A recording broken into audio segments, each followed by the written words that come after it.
এমন একটা ফ্যামিলি নাই একেবারে অসহায় গরিব যারা, প্রত্যেকটা গরিব ফ্যামিলির ভেতরে কিস্তি আছে না নাই? যদি বলেন আছে না নাই? এমন কোনো ফ্যামিলি নাই সেই ফ্যামিলিগুলি ব্যাংকের সঙ্গে লেনাদেনা নাই, কিস্তি নাই, তারা অসহায় হয়ে যায়, বেপরোয়া হয়ে যায়। ছেলেকে বিয়ে করাইয়া যদি বিয়ায় নালা করার জন্য 29 জন গিয়া তারে দিয়া সুদের উপরে টাকা নাই তার বাড়িতে খাইতে হয়। তুমি কত নম্বরের মুসলমান? তুমি তোমার তো কোনো নাম্বারই নাই, তোমাকে তো কোনো নাম্বার দেওয়া যাবে না।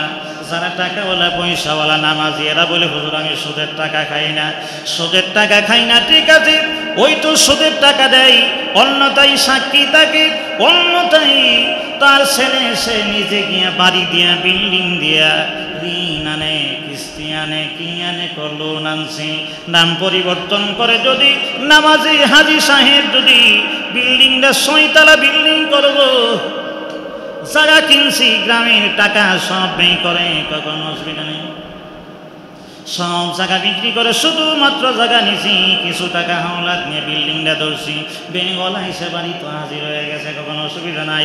6 তলা বিল্ডিং করার জন্য যত টাকা লাগে সব আমি তোমারে দেব, তুমি প্রতি মাসে মাসে দিয়া লাইবা।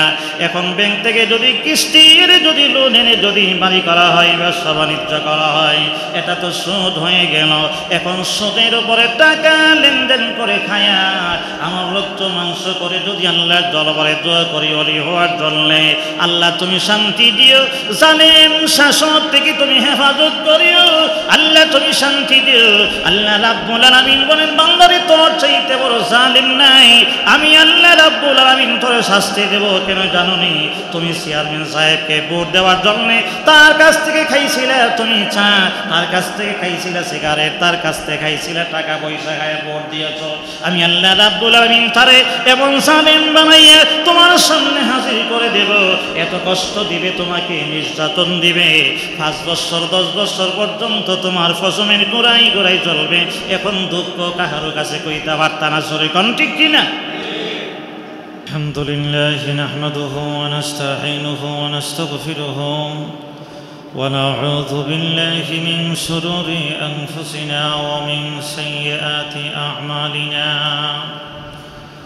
من يهده الله فلا مضل له ومن يضلله فلا هادي له ونشهد أن لا إله إلا الله وحده لا شريك له ونشهد أن سيدنا وسندنا وحبيبنا ومولانا محمدا عبده ورسوله الذي أرسله بالحق بشيرا ونذيرا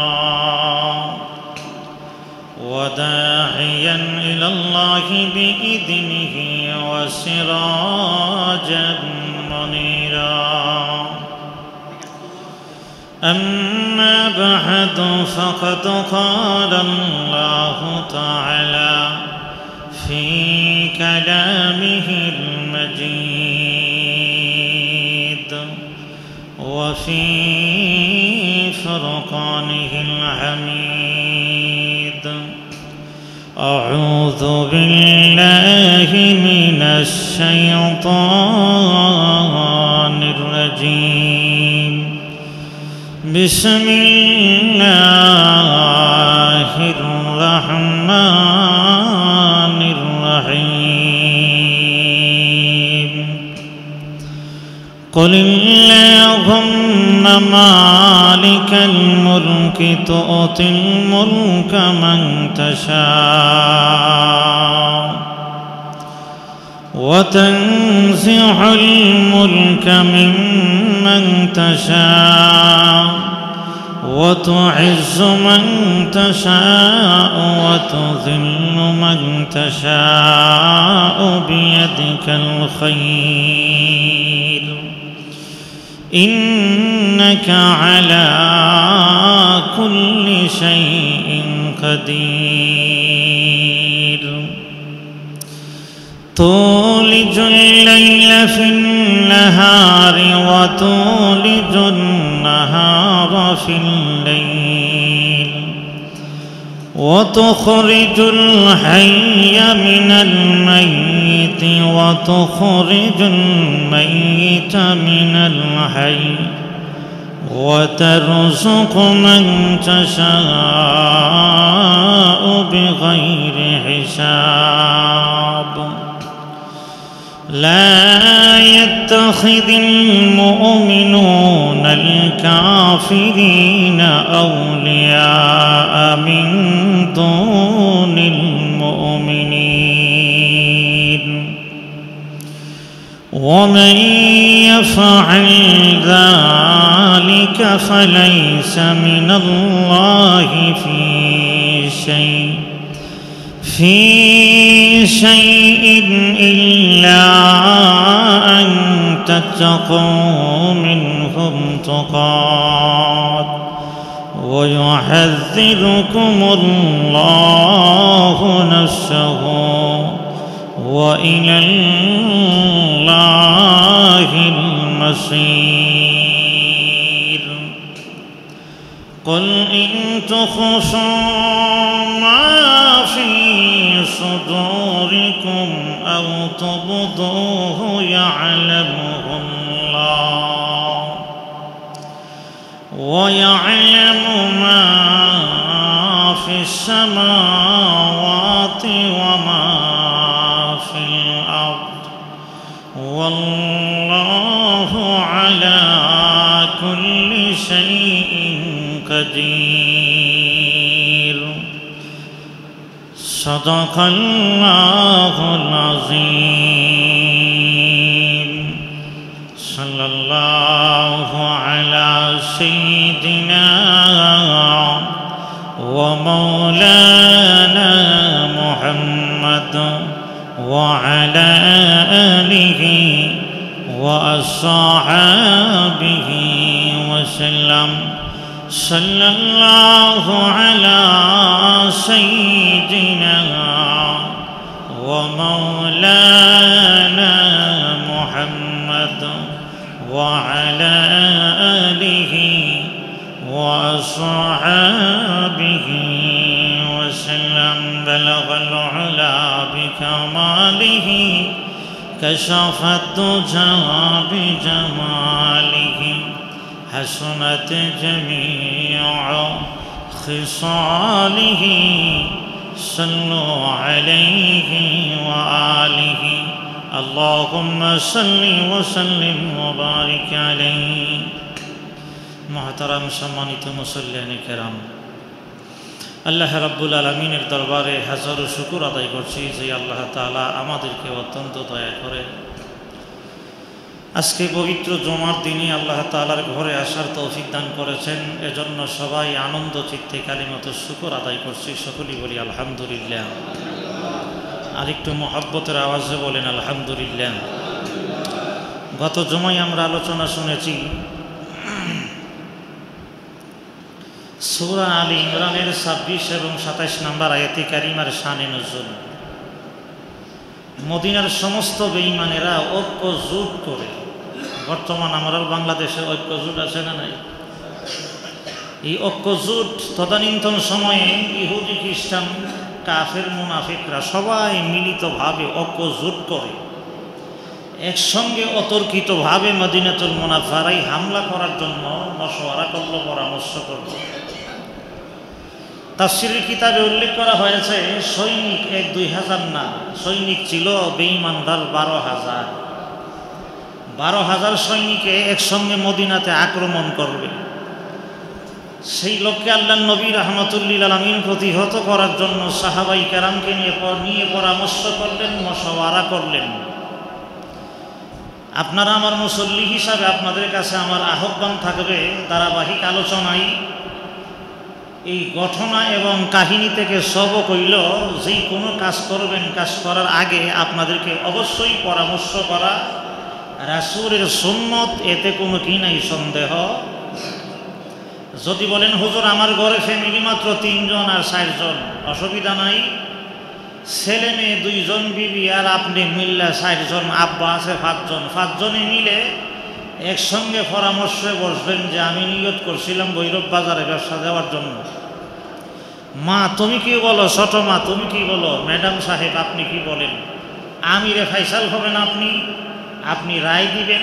সবাই মতামত দেওয়ার পরে এই রায় অনুযায়ী যদি কাজ করা হয়, এই কাজে বরকত দেওয়ার মালিককে, আরেকটু জোরে কোন মালিককে। শুধুমাত্র মজার কথাগুলি আপনারা শুনিয়ে এমন না, মজার কাহিনী এবং ঘটনা থেকে আমাকে আপনাকে কিছু সবক নেওয়া, কিছু আমলের কিছু নিয়ে যাওয়া, আখজ করা প্রয়োজন আছে না নাই? কথা বলেন আছে না নাই? নিজে নিজে ফাঁকনামি কইরা পণ্ডিতি কইরা, এই যে কথা তো অনেক লম্বা হয়ে যায়, লম্বা হইলে অসুবিধা নাই, বলা লাগবে, কথা কম ঠিক না? ফাঁকনামি কইরা পণ্ডিতি কইরা, এমনকি বউ জানে না, ছেলে মেয়ে কেউ জানে না, আত্মীয় স্বজন জামাই আছে একজন বুঝনাদার, ঢাকা শহরে চাকরি করে, জানে না। হে নিজেই ফাঁকনামি কইরা এক বেটা দালাল দইরা বিদেশ যাওয়ার জন্য টাকা দিছে, ফুলারে সৌদি আরব পাঠাই। বুঝেন না কি কইছি?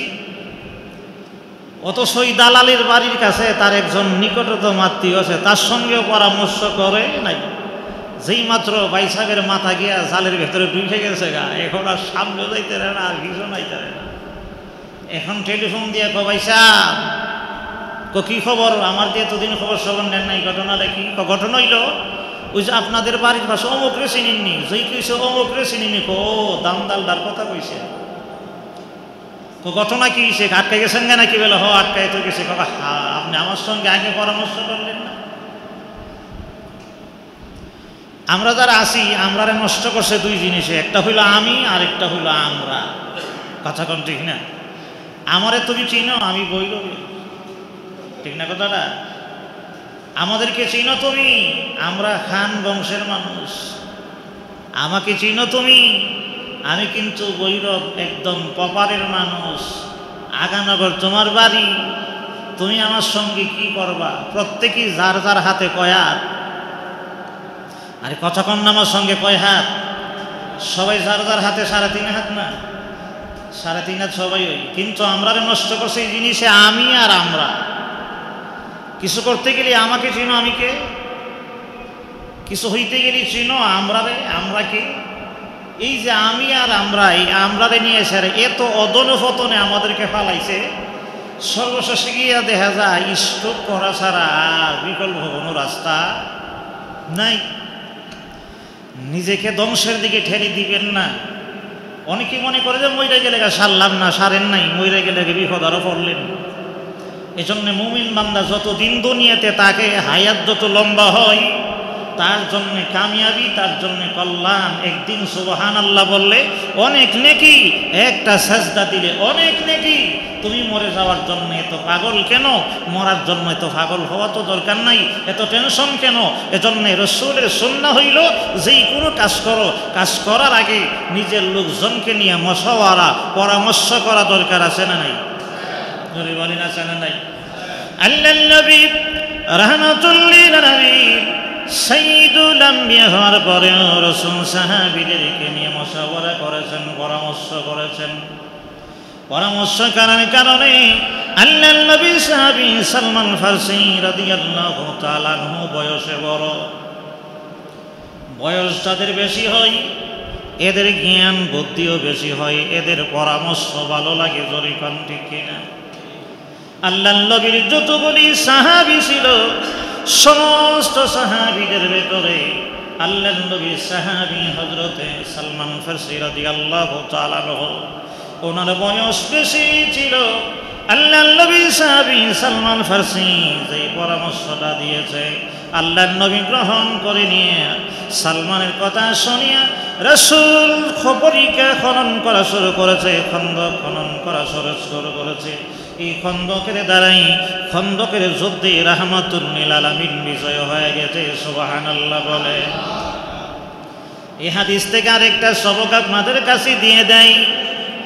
ফ্যামিলির ভেতরে যিনি বয়সে বড় হবে, যেই লোকটা মুরব্বী হবে, ওই লোকটার কথা শুনতে হবে, এই লোকটার কথা তোমাকে মানতে হবে।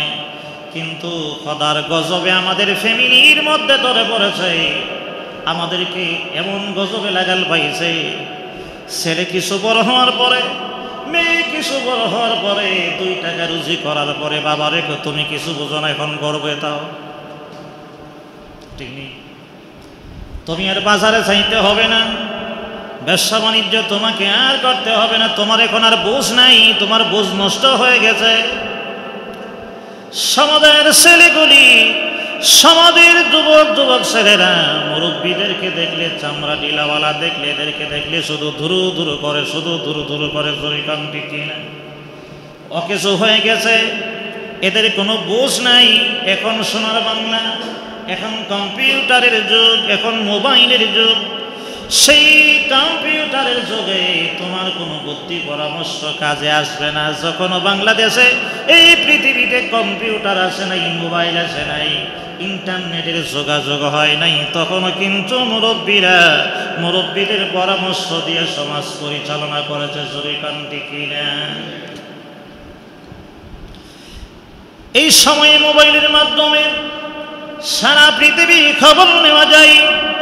1400 বছর আগে রাহমাতুল লিল আলামিন সাহাবী খলিফাতুল মুসলিমিন হযরত ওমর অর্ধটা পৃথিবী পরিচালিত করেছেন।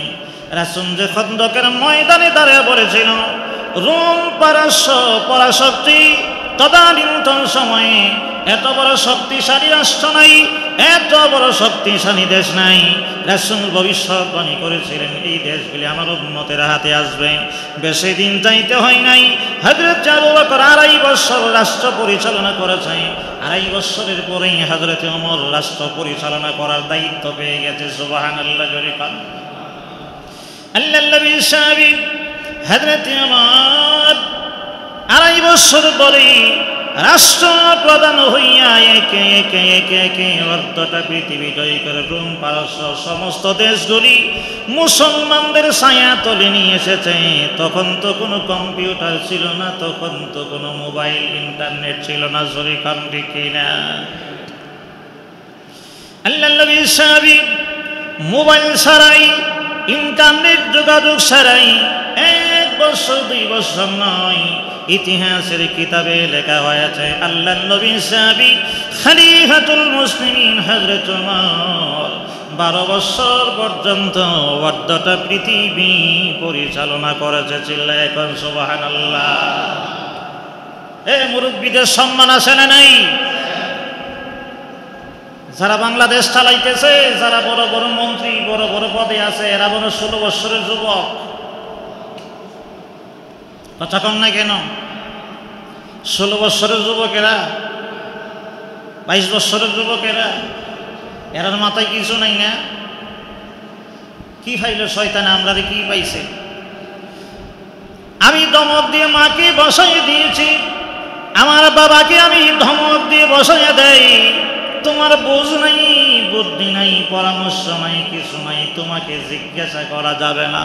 অথচ যুবক সন্তান রে, তুমি যদি তোমার ঘরের মা তোমার বাবাকে নিয়ে যদি পরামর্শ করে, যদি সামনে পাটা বাড়াইটা, মাশওয়ারার ভেতরে, পরামর্শের ভেতরে আল্লাহ বরকত রেখে দিয়েছে।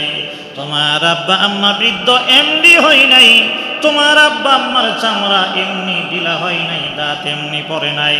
কারণ দুনিয়াতে যিনি একদিন আগে আসছে, আল্লাহ রাব্বুল আলামিন তাকে বুঝ অনেক বাড়াইয়া দিছে। জরিকান টিকি না। তাহলে আমরা সবাই আমাদের প্রত্যেকের ঘরে মুরব্বী যারা আছে এদেরকে আমরা সম্মান করব। রাজি আছি তো নাকি? যারা বলেন রাজি আছেন তো নাকি? নাকি কইবেন ডেইটে বার হয়ে গেছে গা? এমিয়া আলুফি স্কল আইগুলি ডেইটে বারো, মানুষের ডেইটে বার হয় না, ঠিক কিনা? এই কথা কোন ঠিক কিনা? ডেইটে বার হয় না। রাসূল বলেছেন বৃদ্ধ মানুষগুলি চামড়া ঢিলা হয়ে গেছে, সেই মানুষগুলির দাড়িগুলি সাদা হয়ে গেছে, এদের সম্মান আল্লাহর কাছে আরো বেড়ে যায়।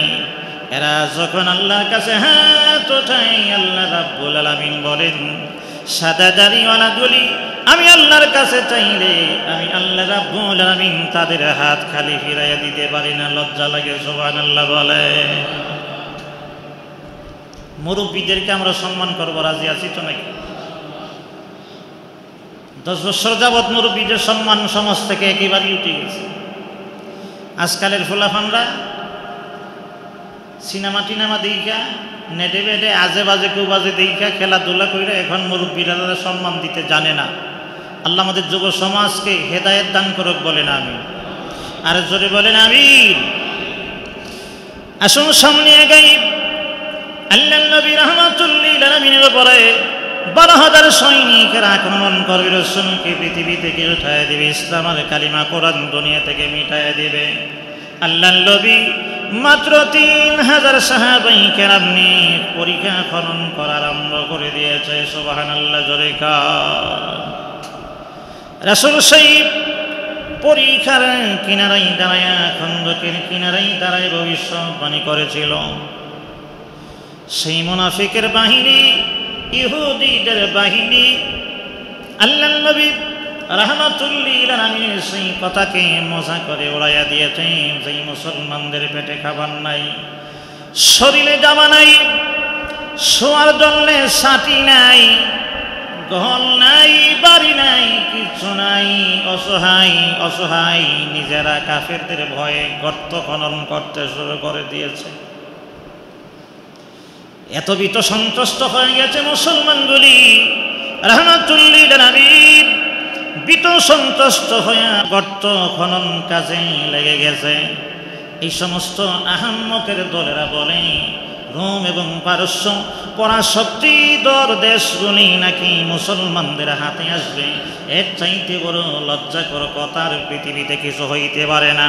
আল্লাহ রাব্বুল আলামিন আমার আপনার নবীকে জানাইয়া দিয়েছেন, ক্ষমতার মালিক দুনিয়ার কেউ নয়, ইজ্জতের মালিক কেউ নয়, সম্মানের মালিক কেউ নয়। সম্মান পাওয়ার জন্যে প্রত্যেকটা বেড়ার লাগাইয়া লাগাইয়া, পিস্তল লাগাইয়া, ওয়ালি ওয়ালে লাগাইয়া সম্মান পাওয়ার জন্য চেষ্টা করলে সম্মান পাইতে পারো না। ইজ্জত পাওয়ার জন্যে যতই হামাগুড়ি দিয়ে চেষ্টা করো কোনো কাজ হবে না। আল্লাহ রাব্বুল আলামিন বলেন, সম্মান দেওয়ার মালিক আমি, ইজ্জত দেওয়ার মালিক আমি, চেয়ারে বসাইবার মালিক আমি, রাষ্ট্রপ্রধান বানাইবার মালিক আমি, চেয়ারম্যান বানাইবার মালিক আমি, মেম্বার বানাইবার মালিক আমি। আমি আল্লাহ রাব্বুল আলামিন যাকে চাই, যাকে ইচ্ছা করি, আমি আল্লাহ তারে রাজত্ব দান করি। আমি আল্লাহ যারে চাই তার কাছ থেকে রাজত্ব কেড়ে নেয়। আল্লাহ রাজত্ব দেওয়ার ক্ষমতা আছে না নাই? জোরে বলেন আছে না নাই? এখন যদি বলেন আজিজি সাহেব, আমাদের এলাকার চেয়ারম্যান সাহেব অনেক জালেম, অনেক খারাপ, তাইলে কি আল্লাহ তারে শাসন ক্ষমতা দিছে নাকি? তিনটা কথাটা আমি যদি আপনাদেরকে বলতে চাই, গভীর মনোযোগ দিয়ে শুনেন, কান লাগাইয়া মন লাগাইয়া শুনেন, আমার বিরুদ্ধে উল্টা পাল্টা কোয়ার চেষ্টা করেন না। কোরআন এবং হাদিস থেকে সব কিছু রিসার্চ করে করে দেখা যায়, যেই সমাজের মানুষ যত খারাপ হবে ওই সমাজের জন্যে আল্লাহ রাব্বুল আলামিন এই ধরনের একটা জালেম শাসক আল্লাহ নিয়োগ করে দিবে। জোরে কোন ঠিক কিনা?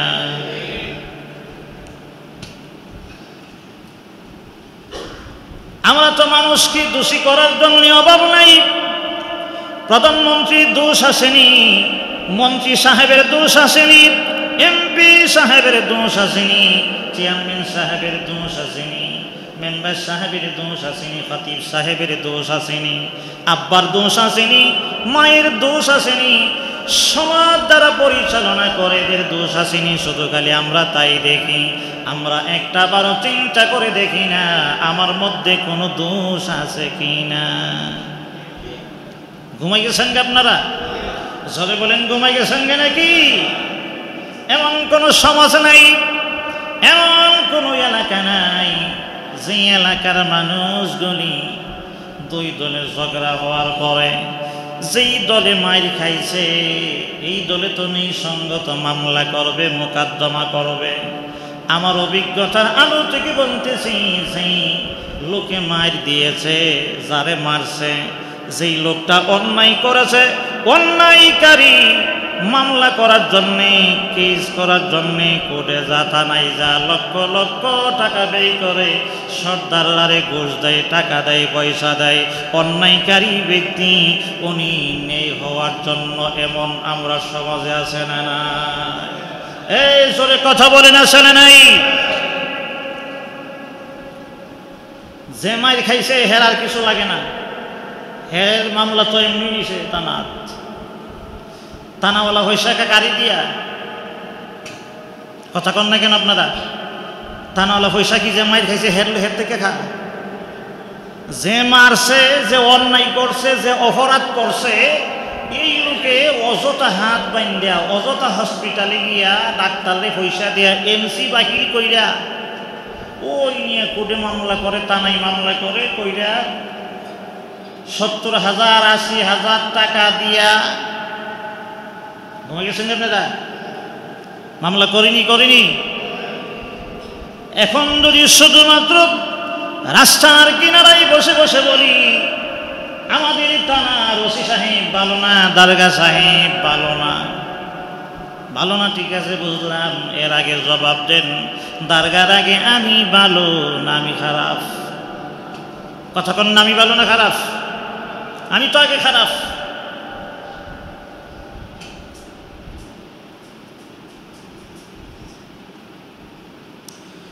বুখারী শরীফের হাদিসে আসছে, আল্লাহর নবী রাহমাতুল লিল আলামিন বলেছে, সাহাবীরা রে, পৃথিবীর সমস্ত বেঈমান কাফেররা একসঙ্গে মিলিত হইয়া আমার উম্মতকে পৃথিবী থেকে উঠায় দেওয়ার জন্য, ধূলিসাৎ করে দেওয়ার জন্য এমনভাবে জমা হবে, এমনভাবে একত্রিত হবে, দস্তরখানে খানা দিনে যেমন চতুর্দিকে মানুষ দৌড়ায় আসে খানা খাওয়ার জন্যে, এমনভাবে সমস্ত পৃথিবীর বেঈমানগুলি মুসলমানদেরকে পৃথিবী থেকে বিদায় করে দেওয়ার জন্যে জমা হবে, একত্রিত হবে। জোরে কোন সুবহানাল্লাহ। সমস্ত বেঈমান আল্লাহর নবী সাহাবী রহমতুল নবী রাহমাতুল লিল আলামিনকে ডেকে বলেন, ইয়া রাসূলুল্লাহ, ইয়া হাবিবাল্লাহ, যে সময় যেই জামানায় তামাম পৃথিবীর সমস্ত কুফর মিল্লাতগুলি, সমস্ত বেঈমানগুলি একসঙ্গে মুসলমানদের নাম নিশান পৃথিবী থেকে মিটাই দেওয়ার জন্য সামনের দিকে বাড়বে, দস্তরখানে খানাতে মানুষ যেমনি পাগলের মতন বসে, এমনভাবে তামাম পৃথিবীর সমস্ত বেঈমানগুলি পাগলের মতো হয়ে মুসলমানদেরকে দুনিয়া থেকে মিটাই দেওয়ার জন্য চেষ্টা করবে।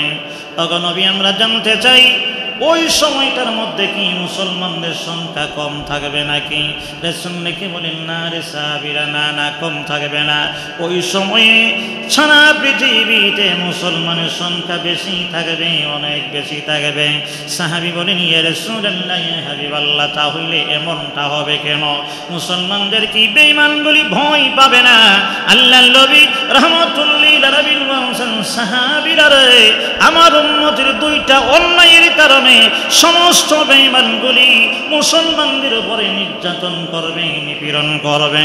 এর মধ্যে একটা হইল, আমার উম্মতের ভিতরে দুনিয়ার লোভ ঢুকে যাবে, দুনিয়ার লোভের কারণে আমার মুসলমান উম্মতগুলি মার খাবে। 2 নম্বরে হলো, আমার উম্মতের ভেতরে মরণের ভয় আসবে, মরণের ভয়ের কারণে সমস্ত বেঈমানদের মার খাবে, নির্যাতিত হবে। জোরে কোন সুবহানাল্লাহ। আমার ভাইরা, আমরা সবাই রাসূলের উম্মত দাবি করি, আমরা সবাই মুসলিম দাবি করি। আমি একজন মুসলমান, আমি একজন খাঁটি ঈমানওয়ালা, আমি একজন নবী আশিক দাবি করি। আপনারা বুকের মধ্যে হাত দিয়ে দেখেন, মুসলমানের সন্তান হিসাবে যদি আমাকে যদি পরীক্ষা নিরীক্ষা করা হয়, আলট্রাসাউন্ড করা হয়, এক্সরে করা হয়, আমার সমস্ত ইমানি পরীক্ষাগুলি যদি করার মেশিন যদি থাকতো, আমার তো মনে হয় পরীক্ষা করলে যেমন আলট্রাসাউন্ড করলে পেটের ভেতরে কি আছে ধরা পড়ে, ইমানটাকে যদি একটু আলট্রাসাউন্ড করা হয়, এমন একটা মুসলমান পাওয়া যাবে না যাদের ইমানের মধ্যে বেজাল নাই। জোরে কান ঠিক না? এই মুসলমানদের ইমানে বেজাল আছে না নাই? মুসলমানের ভেতরে বেজাল আছে না নাই? কথা বলেন, আছে না নাই? প্রত্যেকটা প্রত্যেকটা মুসলমান প্রত্যেকটা জায়গা থেকে সব ধোঁকাবাজ, দান্দাল, ওজনে কম দেওয়া, মারামারি, হানাহানি, ধোঁকাবাজি, 2 নম্বরই মিথ্যা কথা, সমস্ত মুসলমানদের ফুজি বানিয়ে নিছি। আর আমরা শান্তি পাওয়ার জন্য আশা করি আমাকে দিয়ে দোয়া করান। আমাদের শরীর হারাম খাদ্য দ্বারা ভরে আছে। মক্কা মদিনা জিয়ারত করে নামাজ পড়ে, আল্লাহর দরবারে দোয়া করলে কি হবে? এমন একটা ফ্যামিলি নাই যেই ফ্যামিলির ভিতরে সুদ নাই, ঘুষ নাই, হারাম নাই, এমন একটা মুসলমানের ফ্যামিলি নাই। কথা কোন ঠিক? এমন একটা ফ্যামিলি তো নাই। মনে চাই মাটি 2 খণ্ড হোক, আমি নিচের ভেতরে ঢুকে যাই। গরিব অসহায় 6 মেয়ের বাবা, তোমার ছেলেকে দিয়ে মেয়েকে বিয়ে করাই নিছো, আবার যৌতুক নিয়েছো, সে ব্যাংক থেকে টাকা লোন উঠায় তোমাকে যৌতুক দিয়েছে, তাও তুমি জানো। 6 মেয়ে সে কাজকর্ম করে রাখা, দিন আনলে দিন খানা হয়।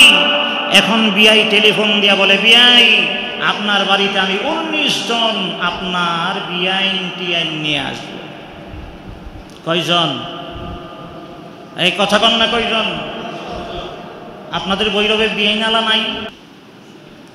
কথা কন না, বিয়াইনালা নাই? বিয়াইনালা ছেলেরে বিয়ে করাইলে যত বিয়েন টেন আছে সব রে মামি টামি চাচি টাটি দাদি টাদি সবাই নিয়ে ওই বাড়ি থেকে রাক্ষসের মতন খাইতে হবে। ওই লোকে 500 টাকা ডেলি রোজগার করে, তাকে বিয়াইনালা করার জন্যে ব্যাংক থেকে 20,000 টাকা ঋণ উঠাইয়া তাকে বিয়াইনালা করে কইছে 15 জন আসবে। শেষ পর্যন্ত দেখা গেছে 15 জন না, খাওয়ানোর সময় দেখা যায় 29 জন এসে হাজির হয়েছে। রাক্ষসের মতন এক বেলা খাইছে, আবার যাওয়ার সময় 29 জনকে কাপড় দিতে হয়, শাড়ি দিতে হয়, লঙ্গি দিতে হয়। এর চাইতে বড় বেহায়া মুসলমান পৃথিবীর জমিনে আর হইতে পারে না। জোরে কোন ঠিক কিনা? তোমার জুলুম করে, নির্যাতন করে, পয়সা পয়সা রাস্তায় বদনাম করো, তোমার চাইতে বড় জালেম পৃথিবীতে আর কেউ হইতে পারে? তুমি ছেলে বিয়ে করাইছো, তুমি জানো তোমার বিয়াই শক্তি সামর্থ্য নাই, 6টা মেয়ে, তার ছেলেও নাই, সে কোনো রকম চলে। এখন তার বাড়ি বিয়া নাইলা কইরে গেছে, খাওয়ার জন্য পাগল হয়ে গেছো। এর চাইতে বড় জালেম, এর চাইতে বড় নিষ্ঠ মানের মানুষ এই পৃথিবীতে আর হইতে পারে না। জোরে কোন ঠিক কিনা? গরিব মানুষ দিন আনে দিন খাই, 500 টাকা প্রতিদিন ইনকাম করে। এই লোকরে 10,000 টাকা 20,000 টাকা হাওলাত দিবেন? আপনি হাওলাত দিবেন কেউ? যেই লোকে 500 টাকা প্রতিদিন ইনকাম করে তার 20,000 টাকা হাওলাত দেন বলে আছেন কেউ? আমার মসজিদে কেউ আছেন? আপনারা কেউ দিবেন না। সেনা পাইরা সর্বশেষে ওই আশাতে গেল, ব্যাংকে গেল, ব্যাংকে গিয়ে সেরা কি আনলো? ঋণ আনলো, কিস্তি আনলো, কিস্তি। আমাদের সমাজে কিছু হাজি সাহেব, গাজী সাহেব, নামাজি সাহেব, আল্লাহওয়ালা সাহেব, অনেক সাহেব আছে। সাহেবরা পয়সা কই, হুজুর আমি তো সুদ খাইও না, সুদ দেইও না, ঘুষ টুস খাই না। একেবারে মেসওয়াক করতেছে আর কইতেছে তাসবিহ হাতে নিয়ে সুবহানাল্লাহ সুবহানাল্লাহ সুবহানাল্লাহ। আল্লাহ কত চাইতে বড় বাটফার আর দান্দাল পৃথিবীতে আর কেহ নাই। কথা কম ঠিক কিনা? হুজুর আমার ছেলের জন্য দোয়া কইলেন, ছেলেটা একটা ব্যবসা দিছে, আমার ব্যবসা দিতে গিয়ে আমি ব্যাংক থেকে আল্লাহর রহমতে 3টা লোন আনছি। আপনারা সবাই বলেন ব্যাংক থেকে লোন আনা কি সুদ না? এই কথা বলেন, সুদ না নাকি? অন্যায়টাকে অন্যায় কইরে নিমান যাইতো না। অন্যায়কে যদি নেই কইরে করেন আর হারামকে যদি হালাল মনে করে করা হয় তাহলে ইমান থাকবে না। এমন একটা ফ্যামিলি নাই, একেবারে অসহায় গরিব যারা, প্রত্যেকটা গরিব ফ্যামিলির ভেতরে কিস্তি আছে না নাই? জোরে বলেন আছে না নাই?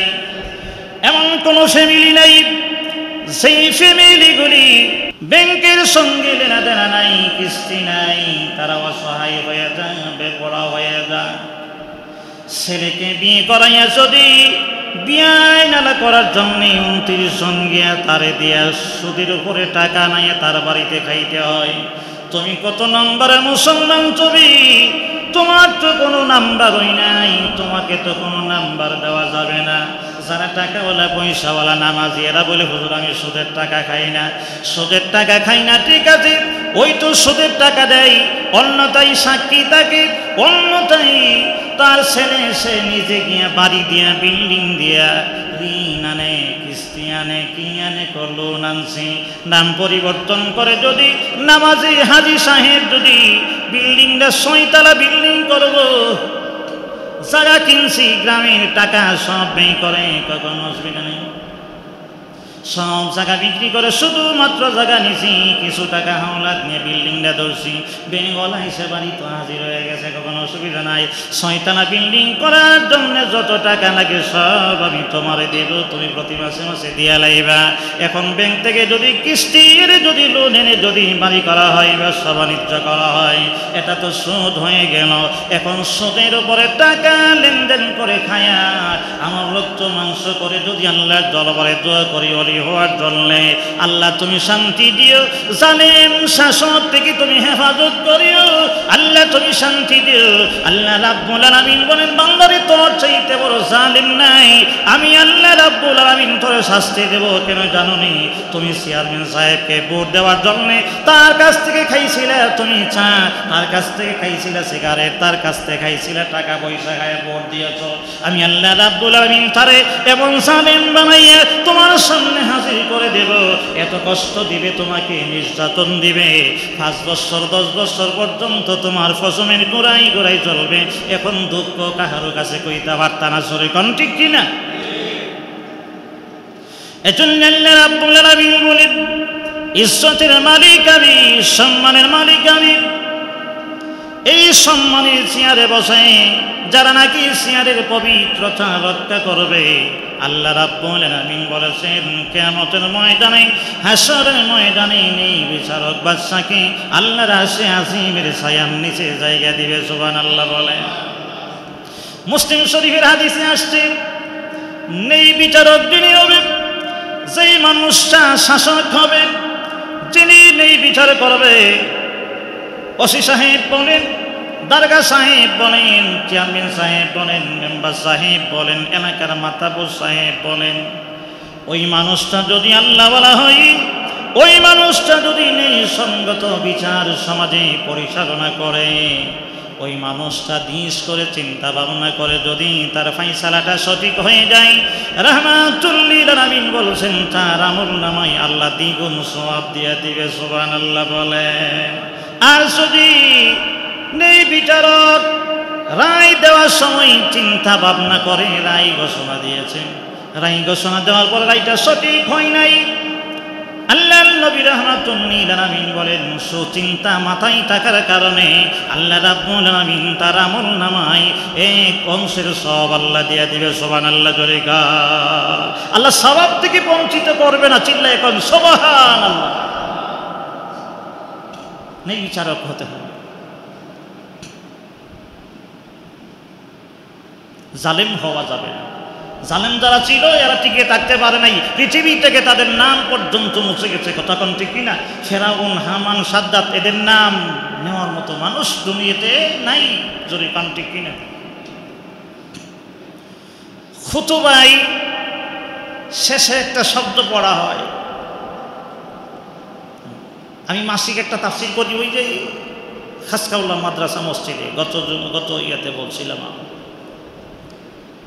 والسلطان ذل الله في الأرض من أهان سلطان الله في الأرض أهانه الله إن الله يأمر بالعدل والإحسان وإيتاء ذي القربى وينهى عن الفحشاء والمنكر والبغي يعظكم لعلكم تذكرون। এরপরে কি কই? ফাযকুরুনি আযকুরুকুম ওয়াশকুরুলি ওয়ালা। আমরা তো বুঝেন ভালোই, এটা কইলেই অর্ধেক মুসল্লি হাবি জায়গা, ঠিক না? আজকে তর্জমাটা সময় দেই, ওয়াসসুলতানু যিল্লুল্লাহি ফিল আরদি। সুলতান মানে হইল বাদশাহ, নেই পরায়ণ বাদশাহ যিনি হবে, যিল্লুল্লাহি ফিল আরদি, সে হইল আল্লাহ রাব্বুল আলামিনের ছায়া স্বরূপ। চিল্লায়া কোন সুবহানাল্লাহ। আর ব্যাখ্যা করতাম না, চিন্তা করেন বাড়ি দিয়ে। নেই পরায়ণ বাদশাহ যদি হয়, নেই পরায়ণ বাদশাকে আল্লাহর ছায়ার সঙ্গে তুলনা দেওয়া হয়েছে। যিল্লুল্লাহি ফিল আরদি, আর্দুন মানে হইল জমিন পৃথিবী, জিল্লুন মানে হইল ছায়া, ও সুলতান অর্থ হইল বাদশা, নেই বিচারক বাদশা। নেই বিচারক বাদশা যিনি হবে তিনি হইল পৃথিবীর জমিনে আল্লাহর ছায়া স্বরূপ। চিল্লায় এখন সুবহানাল্লাহ। এরপরে কি? মান আহানা সুলতানাল্লাহি ফিল আরদি আহানাহুল্লাহ। নেই বিচারক বাদশাকে যারা নাকি অপমানিত করবে তারা যেন স্বয়ং মহান আল্লাহ রাব্বুল আলামিনকে অপমানিত করেছে। জোরে কান নাউজুবিল্লাহ। নেই পরায়ণ বাদশা যিনি হবে ওনাকে তুমি অপমানিত করতে পারো না। যদি নেই পরায়ণ বাদশাকে, যদি নেই বিচারককে যদি তুমি অপমানিত করো, আল্লাহকে অপমানিত করা হবে। নেই পরায়ণ বাদশার কত দাম! চিল্লায় এখন সুবহানাল্লাহ। পরের আয়াতে আল্লাহ রাব্বুল আলামিন বলেছেন, ইন্নাল্লাহা ইয়া'মুরু বিল আদলি ওয়াল ইহসান ওয়া ইতা'i যিল কুরবা। চিল্লায় এখন সুবহানাল্লাহ। আল্লাহ রাব্বুল আলামিন বলেন, ইন্নাল্লাহা ইয়া'মুরু বিল আদলি, নিশ্চয়ই আল্লাহ রাব্বুল আলামিন তোমাদেরকে হুকুম দিতেছে আদলি, নেই বিচারের। কে হুকুম দেয়? কেউ স্মরণ করে নাকি? জোরে পান আর জোরে পান। কে হুকুম দেয়? ইন্নাল্লাহা ইয়া'মুরু বিল আদলি ওয়াল ইহসান, নিশ্চয় আল্লাহ তোমাদেরকে হুকুম দিতেছে, আদেশ দিতেছে তোমরা নেই সঙ্গত বিচার করার জন্য, ওয়াল ইহসান, ইহসান করার জন্য, দয়া করার জন্য, ও ইতা'i যিল কুরবা, আত্মীয়দেরকে দান খয়রাত করার জন্য, আত্মীয় স্বজনদের দান খয়রাত করার জন্য আল্লাহ তোমাদেরকে হুকুম দিতেছে। ওয়া ইয়ানহা আনিল ফাহশাই ওয়াল মুনকারি ওয়াল বাগই। আল্লাহ রাব্বুল আলামিন বলেন, ওয়ায়ানহা, আল্লাহ তোমাদেরকে নিষেধ করতেছে ফাহশাই, অশ্লীল কাজ করবা না। চিল্লায় কোন সুবহানাল্লাহ। ফাহশাই ওয়াল মুনকারি, অন্যায় করবা না, ওয়াল বাগি, অসৎ কাজ করবা না, অন্যায় কাজ করবা না। আল্লাহ তোমাদেরকে হুকুম দিতেছে। আল্লাহ অন্যায় করার জন্য নিষেধ করেছে, জুলুম করার জন্য নিষেধ করেছে, তোমাদেরকে অবিচার করার জন্য আল্লাহ রাব্বুল আলামিন তোমাদেরকে হুকুম দিতেছে। চিল্লায় কোন সুবহানাল্লাহ।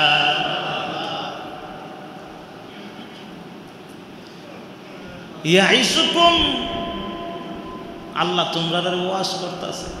আল্লাহ তোমরারে কি করতেছে? কারে ওয়াজ করে? আমরারে। কিসের ওয়াজ? অন্যায় করার ওয়াজ, অপরাধ করার ওয়াজ। ইন্নাল্লাহা ইয়া'মুরু বিল আদলি, আদলের ওয়াজ করতেছে, নেই বিচার কর্তা। ওয়াল ইহসান, ইহসানের ওয়াজ করতেছে। ও ইতা'i যিল কুরবা, কুরবা মানে হইল আত্মীয় স্বজন, আত্মীয় স্বজনের সঙ্গে ভালো ব্যবহার করার জন্য, এদেরকে দান খয়রাত করার জন্য আল্লাহ তোমরা আদেশ করতেছে। ওয়ায়ানহা, নিষেধ করতেছে আল্লাহ তোমরারে ফাহশাই, ফাহশন মানে ফাহেসা কাজ, অশ্লীল কাজ থেকে, অশ্লীল কাজ করা থেকে আল্লাহ নিষেধ করতেছে। জুলুম করতে নিষেধ করতেছে, অন্যায় করতে নিষেধ করতেছে, অপরাধ করতে নিষেধ করতেছে, খারাপ কাজ করতে আল্লাহ তাআলা তোমাদেরকে নিষেধ করতেছে। ওয়াইয়াইযুকুম, আল্লাহ তোমরারে ওয়াজ করতেছে, ওয়াজটা শোনার জন্য, বোঝার জন্য। চিল্লায় এখন সুবহানাল্লাহ। গত জমায় আমি বলছিলাম আপনাদেরকে, প্রত্যেকটা ফ্যামিলি মেম্বার, প্রত্যেকজনই প্রধানমন্ত্রী, ঠিক না কথাটা? প্রত্যেক ফ্যামিলির জন্য কি প্রধানমন্ত্রী। আপনি আপনার ফ্যামিলির জন্য প্রধানমন্ত্রী। আপনি আপনার ফ্যামিলির মধ্যে অন্যায় করতে পারেন না, জুলুম করতে পারেন না, বেইনসাফি করতে পারেন না, ঠিক কিনা কথা বলেন? এজন্য আমরা প্রত্যেকেই যার যার জায়গা থেকে কুল্লুকুম রাইন, প্রত্যেকজনই আমি রাই, প্রত্যেকজনই আমি অভিভাবক। আমার অভিভাবকের দায়িত্ব কি পরিমাণে আদায় করতে পারছি এটা আগে দেখি।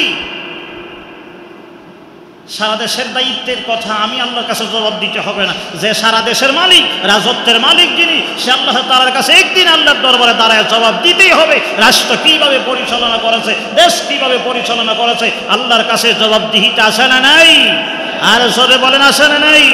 সেই জবাবদিহিতা আমাকে দিতে হবে না, আপনাকে দিতে হবে না। চেয়ারম্যান সাহেব জবাব দিবে আল্লাহর কাঠ গড়ায় দাঁড়ায়া। এই চেয়ারম্যান পরিষদ, এই ইউনিয়ন কীভাবে পরিচালনা করেছে তার জবাব আল্লাহর কাছে একদিন দিতে হবে, আজ না হই কাল অবশ্যই দিতে হবে। কারণ মরণ কোন দিন এসে যা বলা যায় না, জরিকন ঠিক কিনা। হঠাৎ করে পৃথিবী থেকে চলে যাইতে হবে। এই যে গতকাল আমার এক চাচাতো ভাই আমার সঙ্গে চলাফেরা করেছে, 9:30 বাজে তার সঙ্গে কথা বলেছি, রাত 10টার সময় স্ট্রোক করেছে, এখন সে ঢাকাতে আছে, জানি না এখন কি অবস্থা। আল্লাহ তাআলা তারা সুস্থ বানায় দেখ, সকলে বলেন আমিন, আরো জোরে বলেন আমিন।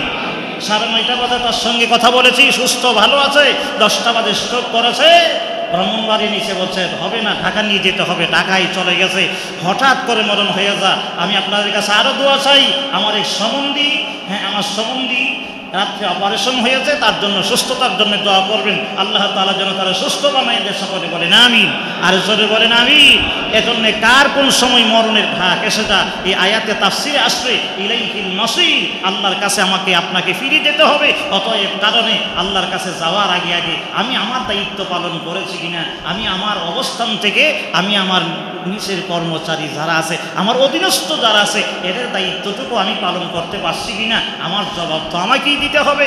আমার ছেলে মেয়ের জবাব, স্ত্রী সন্তানের জবাব আমাকে আল্লাহর দরবারে দিতে হবে। আমার স্ত্রী কেমনে চলে খবর নাই, ছেলে কেমনে চলে খবর নাই, মেয়ে কেমনে চলে খবর নাই, আমার বউ কেমনে চলে খবর নাই, আমার ব্যবসা প্রতিষ্ঠান কেমনে চলে খবর নাই, আমার ঘরে চাকর আছে, চাকরিজীবী আছে, আমার ছেলেটাকে 5,000 টাকা বেতন দিলাম না, হইল না, আমার ছেলেটাকে 15,000 টাকা বেতন দিতে হবে, তার সংসারটা চললো কিনা টাকা দিয়া, এই খবর আমাকে রাখতে হবে।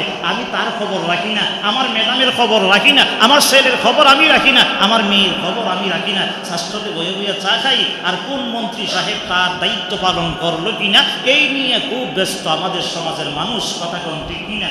আমাকে ভুল বোঝার জন্য চেষ্টা করবেন না। আমি একটু নরম তরিয়তে আপনাদের জেহেনে কোরআন সুন্নাহ পৌঁছায় দেওয়ার জন্য চেষ্টা করি। আমরা নি বুঝি, আমরা নি চিন্তাশীল হই, আমরা নি আমাদের দায়িত্ব পালন করি। আগে আমি ভালো হয়ে যাই, আমার ফ্যামিলিটা ভালো হয়ে যাক। প্রত্যেকে যদি, প্রত্যেকটা ফ্যামিলি যদি ভালো করে ফেলে, অবশ্যই এই দেশে শান্তি আসবে, এই দেশের শাসকরা ভালো হবে, এই দেশটা সুন্দরভাবে পরিচালিত হবে। এই যে শাটডাউনের কারণে কত মানুষ কষ্ট করেছে, ছাত্ররা কোঠা আন্দোলন করেছে, যারা যারা ছাত্ররা জীবন দিছে, শহীদ হয়েছে, আমরা আজকে দোয়া করি আল্লাহ যেন প্রত্যেকের জীবনের গুনাহ মাফ করে, প্রত্যেকটা শহীদ ছাত্রকে যেন জান্নাতি বানিয়ে দে, বলেন আমিন, আরো জোরে বলেন আমিন। যারা অসুস্থ হয়ে, অনেক প্রশাসন সহ অনেক ছাত্ররা অসুস্থ হয়ে হাসপাতালে আছে, আল্লাহ তাআলা প্রত্যেকটা ছাত্রকে যেন সুস্থ বানিয়ে দে, বলেন আমিন, আর জোরে বলেন আমিন। যারা এই দেশের জন্য জীবন দিয়েছে, 71-এ দেশ স্বাধীন করার জন্য শহীদ হয়েছে, মা বোনেরা ভাইয়েরা, আল্লাহ তাআলা প্রত্যেকটা শহীদের কবরে যেন আজকে নামাজ, আজকের দুয়ার হাতিয়া যেন আল্লাহ পৌঁছাই দে, বলেন আমিন। কারণ যদি আপনার প্রতিবেশী যদি ভালো না হয়, আপনি শান্তি থাকতে পারবেন? জরিকন প্রতিবেশী ভালো না হইলে শান্তি থাকতে পারবেন? যার ঘরে ভাই ভালো না, সে জানে কত অশান্তি আছে। যার ঘরে তার একটা বোন ভালো না, কথা শুনে না, সে জানে কত অশান্তির মধ্যে আছে। যার 5টা কর্মচারী আছে, 2টা কর্মচারী যদি চোর হয়, 2টা যদি একটু অশৃঙ্খল হয়, সে যে কত অশান্তি আছে সে জানে। জরিকন ঠিক কিনা? এজন্য দেশটা যদি শান্তি চলে, আমরা সবাই শান্তি, আর দেশটার ভেতরে যদি অশান্তি নাজিল হয়, তাহলে আমরা সবাই অশান্তি। জরিকন ঠিক কিনা? এজন্য আমরা সবাই চেষ্টা করি, আমরা দোয়া করি মন থেকে, প্রাণ থেকে, আল্লাহ তাআলা যেন এই দেশে যেন শান্তি নাজিল করে, আল্লাহ যেন রহমত নাজিল করে, কল্যাণ যেন আল্লাহ তাআলা নাজিল করে। আমরা সবাই যেন মিলেমিশে এই দেশে যেন শান্তিতে বসবাস করতে পারি, আল্লাহ তাআলা যেন তৌফিক দান করে, সকলে বলুন আমিন। সর্বোপরি সর্বশেষ আবদার, আবেদন আপনাদের কাছে, আমরা সবাই প্রত্যেকে প্রত্যেক জায়গা থেকে ভালো হওয়ার জন্য চেষ্টা করি। রাজি আছি তো নাকি? আর জরিকন রাজি আছি তো নাকি? আমার দুঃখে কলিজা ফেটে যা, আমি প্রত্যেকটা হালাতে, প্রত্যেকটা জায়গাতে শুধু খালি দেখি আমি খারাপ, আমি খারাপ, আমি নষ্ট, প্রত্যেকটা ব্যক্তি নষ্ট, প্রত্যেকটা ব্যক্তি জীবন নষ্ট। নামাজ নাই, রোজা নাই, হজ নাই, যাকাত নাই, চুরি ডাকাতি, মিথ্যা, দান্দালি, বাটপারি, ওজনে কম দেওয়া। কিছু কিছু ব্যবসায়ী আছে, যে সেক্টরে যাই, যেখানেই যাই, ব্যবসায়ীরা কো হুজুর মিথ্যা কথা না কইলে ব্যবসা চলে। আমি পর্যন্ত যত ওয়াজ করছি সব কিন্তু আমার কানে শোনা, চোখে দেখা। দুঃখ লাগে, বলছি তো ফাঁকি দিয়ে, মন্ডাসা মাটি ফাটক বিঘা যায়।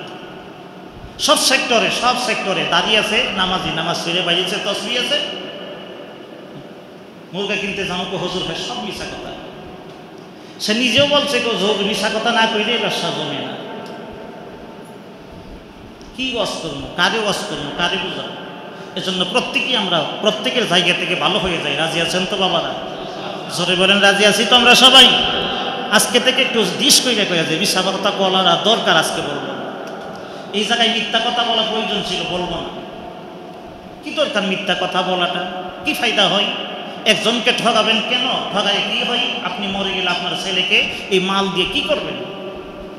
3 বেলা ভালো খাইতেছিলেন, একটু মন্দ খাবেন, সমস্যাটা কোন জায়গায়? আল্লাহ আমরা সবাইকে সহিহ বুঝ দান করুক, সকলে বলেন আমিন। আর জোরে বলেন আমিন। ওমা আলাইনা ইল্লাল বালাগ, যারা সুন্নত পড়ি নাই 4 রাকাত করে সুন্নত পড়ি।